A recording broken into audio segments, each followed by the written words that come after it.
منشا کے مطابق ہے یا نہیں؟ تو قرآن پاک کی ان کھلی ہوئی آیات کو جھٹلانے کی ان کے پاس کوئی دلیل نہیں. جو دلیلیں تھی وہ ساری میں نے بیان کی کہ یہ بہانے شیطان ان کو پڑھاتا ہے. ہمارے ایک رشتہ دار، ان کا لڑکا کافی عرصے سے بیمار، ان کی دونوں ٹانگیں سیدھی نہیں ہوتی تھی 10-12 سال سے. کسی نے اس سے کہا تم لاہور حجویری کے دربار پہ لے جاؤ.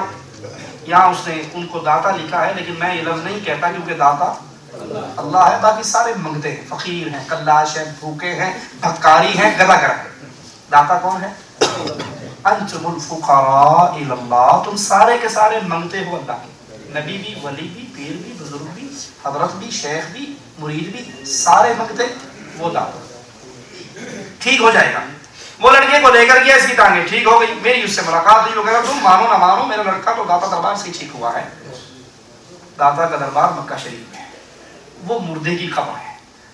داتا کا گھر جہاں ہم حاضر ہوتے ہیں لبیک کہتے ہوئے، وہ کہاں ہے؟ بیت اللہ ہے.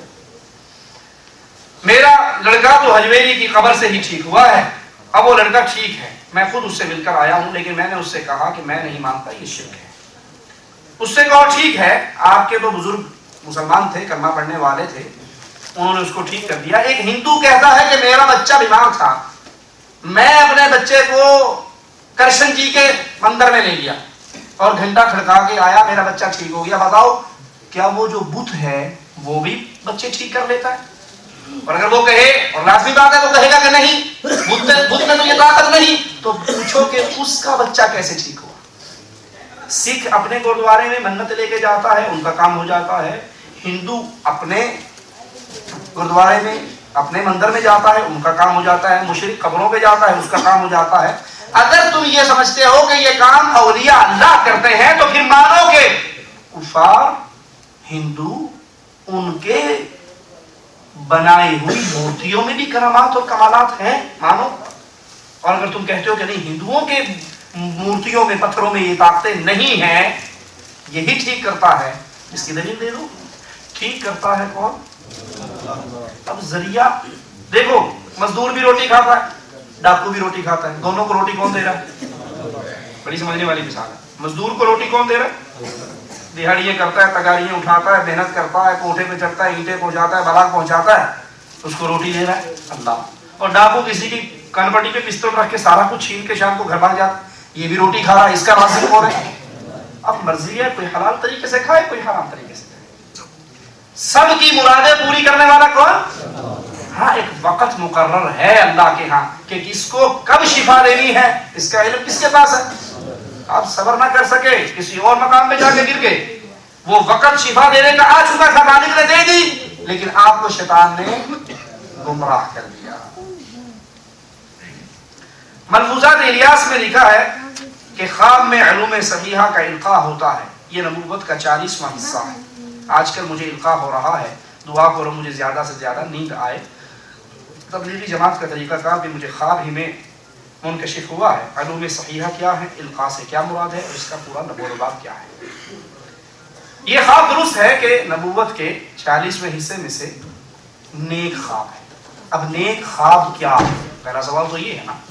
نیک خواب وہ خواب جو قرآن و حدیث کے مطابق ہوں، جو قرآن و حدیث کے مخالف ہوں، وہ خواب اور وہ نیک خواب وہ شیطان کی طرف سے آتے ہیں. نیک خواب جس میں آپ کو جو چیز دکھائی گئی ہے وہ قرآن و حدیث کے مطابق ہو. وگرنہ خواب تو طاہر القادری صاحب کو نہیں آتا.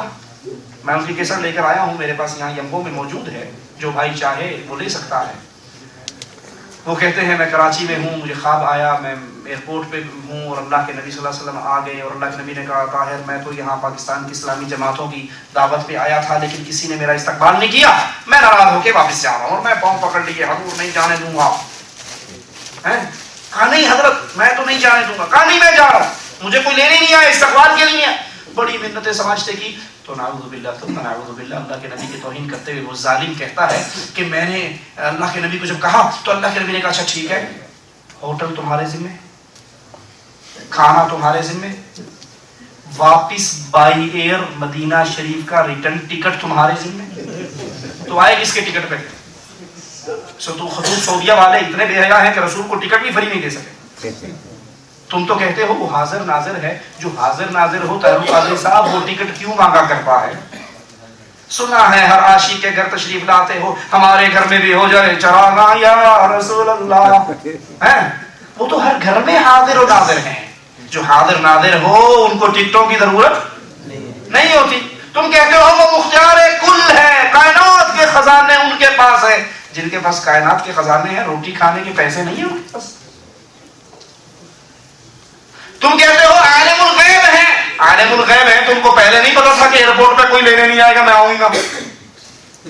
ڈرامے، یہ ڈرامے ہیں، ڈرامے. اس طرح کے خواب، جو خواب قرآن و حدیث سے ٹکرا جائے وہ خواب نیک خواب نہیں، وہ شیطان کی طرف سے خواب ہے. یہ خواب بنائے جاتے ہیں پیٹ پالنے کے لیے. آپ وہ ویڈیو کیسٹ دیکھیں، ہمارے پاس طاہر القادری کی ویڈیو کیسٹ بھی ہے. میں کہتا ہوں رو رو کے اس نے مجمع کو عجیب ڈھنگ کے اندر گرفتار کیا ہوا ہے. آپ کو جتنے بھی مانگے کا دیکھو، میرے پاس تو کچھ نہیں، میں نے ٹکٹ بھی دینا ہے، روٹی بھی دینی ہے، ہوٹل کا کرایہ بھی دینا ہے، فیصل آباد جانے کے لیے ٹیکسی بھی دینی ہے، میرے پلے کچھ ہے نہیں. جو تمہارے پاس ہے وہ سارا مجھے دو، میں خرچہ پورا کروں. ٹھیک ہے؟ یہ کھانے کے ڈھونگ ہیں جو خواب گھڑے جاتے ہیں، آتے نہیں. مولوی صاحب کو کھانے کے لیے نہیں ملتا تھا، وہ بی بی کے گھر میں پہنچ گئے. وہ تیرا خامد مر گیا ہے؟ اس نے کہا جی رات میرے خواب میں آیا تھا، سر سے بھی ننگا تھا، پاؤں سے ننگا تھا، جسم سے ننگا تھا، سردی میں تھر تھر کانپ رہا تھا، کہہ رہا تھا میری بیوہ کے پاس جانا، اسے کہنا پگڑی بھی دے دے، سوٹ بھی دے دے، جوتا بھی دے دے، کھاٹ بھی دے دے، بستر بھی دے دے، تو جوتی دو، میرا تو مرید تھا، آج خواب میں پھر آئے گا. بیوہ نے جوتی اٹھائی، اس کے سر میں 3 ماری. کہا یہ کیا کیا؟ کہا وہ میرے خامن جی میرے خواب میں بھی آئے تھے اور کہتے تھے وہ مولوی تیرے پاس آئے گا، اس کے سر میں 3 جوتے مارنا. کہتا ہے تیرا خامن بڑا بدماش ہے، مجھے اور پٹی پڑھاتا ہے، تجھے اور پٹی پڑھاتا ہے. تو یہ کھانے کے ڈھونگ ہیں. ٹھیک ہے؟ خواب جو قرآن و حدیث کے مطابق ہو وہ ٹھیک ہے. دوسری بات، تبلیغی جماعت کے طریقہ کار بھی مجھے خواب ہی میں بتایا گیا. اگر یہ طریقہ رسول اللہ صلی اللہ علیہ وسلم کا طریقہ ہے تو بھائی قرآن و حدیث آپ کے سامنے کھلا ہوا ہے. ذرا اس قرآن و حدیث پہ نظر دوڑائیے. کیا اللہ کے نبی صلی اللہ علیہ وسلم کے صحابہ کرام، مکہ والے جدہ، جدہ والے مکہ، مکہ والے طائف، طائف والے مدینہ، یہ چکر لگتے تھے، یہ جماعتیں نکلتی تھی؟ نمبر 1، قرآن حدیث اس سے خالی ہے.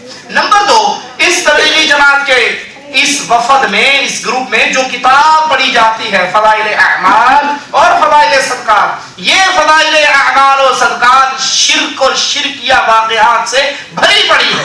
صرف ایک بات بتا کر بات آگے چلاتا ہوں. فضائل صدقات حصہ 2 کے اندر جو کتب خانہ فیضی سے چھپی ہے، صفحہ نمبر 558 ہے غالباً اس کا، اس میں لکھتے ہیں حاجی ذکریہ صاحب رشید احمد گنگوہی کے حوالے سے، اے اللہ معاف فرمانا، جھوٹا ہوں کچھ نہیں ہوں، تیرا ہی ذل ہے، تیرا ہی وجود ہے، میں کیا ہوں کچھ نہیں ہوں، جو تو ہے وہ میں ہوں.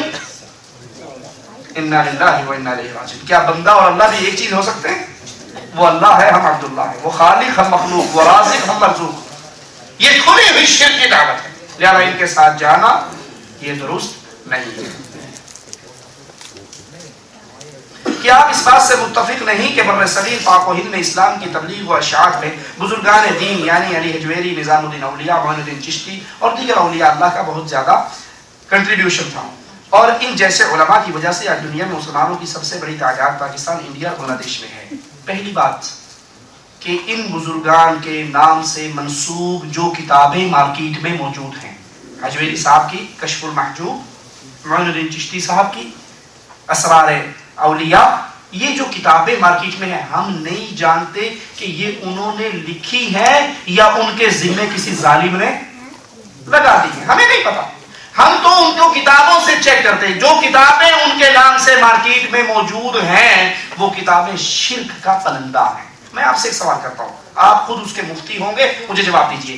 جو شخص یہ کہے نعوذ باللہ ثم نعوذ باللہ، بات سمجھانے کے لیے کر رہا ہوں کہ استغفر اللہ ثم استغفر اللہ، اللہ مجھے معاف فرما دینا میرے مالک،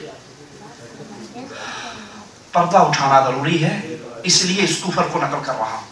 جو شخص یہ کہے کہ اللہ کے نبی حضرت زید کے گھر میں گئے اور آپ کی نظر حضرت زید کی زوجہ محترمہ پر پڑ گئی اور وہ بیوی زید پہ حرام ہو کر نبی پر حلال ہو گئی، کیا خیال ہے اس سے بڑا ظالم کوئی اور ہے؟